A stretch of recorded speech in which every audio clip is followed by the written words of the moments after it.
All right, the latest coming in from Madhya Pradesh in Jabalpur, 12 hours after India Today exposed how the police in Jabalpur hadn't even bothered to record statements of key witnesses in the death of former medical college dean Dr. Sakale. They showed up this morning at the residence of key witnesses to question them.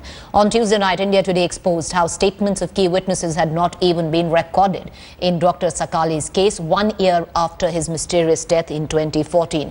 Key witnesses had come on record to say cops had not even bothered to reach out to them to record their statements, let alone complete the probe. Early this morning, Jabalpur police has issued summons to Dr. Sudhir Tiwari and ordered him to join the probe. I want to cut across to our managing editor, TV Today Network, Rahul Kaval, who is in Madhya Pradesh following the tracking the fallout of this case. Rahul, can you get us up to speed with the very latest 1 year after and the police decides to finally speak to the witnesses? Preeti, just yesterday on India Today, we broke the story, a ground report from Jabalpur, where we went and spoke to the people who are key witnesses in this case, people involved who knew Dr. Sakale, whose statements should have been recorded. And it turned out that the cops hadn't even bothered to record their statements 365 days after this death took place. When we chased the Inspector Gaur, and asked him why have these statements not been recorded, he said, "Fursat nahi mili hai, we haven't found the time."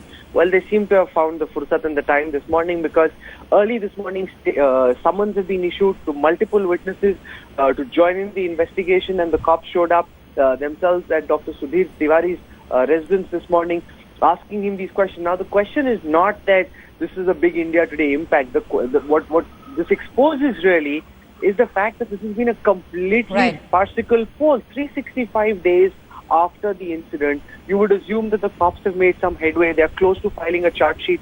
They know what would have caused Dr. Sakale's murder. The reality is there is no investigation that's been done on the ground. Now the cops are being forced to run helter-skelter after our investigation and are now trying to record these statements. You know, and Rahul, that's what I want to point out, because look at this. Everything clearly points out to a botched investigation. It is not just Dr. Sakale's case. What about Namrata's case that our colleague Akshay was investigating? Now suddenly the police has decided to reopen the probe there.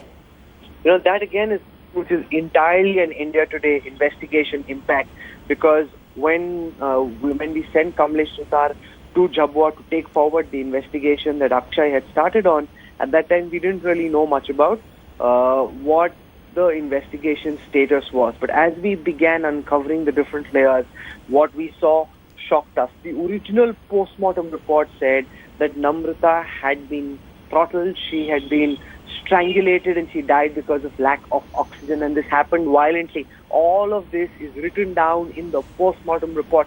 Despite such glaring evidence, the cops tried to pass this off for the last 4 years as a case of suicide. Initially, they knew that this was murder. They wrote it down as murder, but the moment a few days later it appeared that she was linked with the Vyapam case, they wanted to change the tonality of the investigation and project this to be a case of suicide. But we blew that apart completely, because when the post-mortem report, and I now see other stations following our lead and trying to put up the story as well, but because our investigation showed that this was a clear and cut case of murder. What we don't know yet is who murdered Namrata, why, how did she get involved? Those are questions that need to be answered. But those questions can be answered only if the cops ask the right questions. If they don't ask the right questions, they won't find the answers, and we'll never know what happened.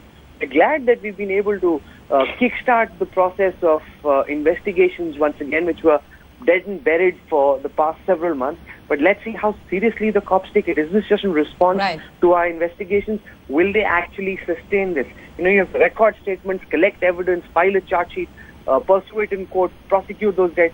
It's a long process. So far, that process hadn't even begun in earnest.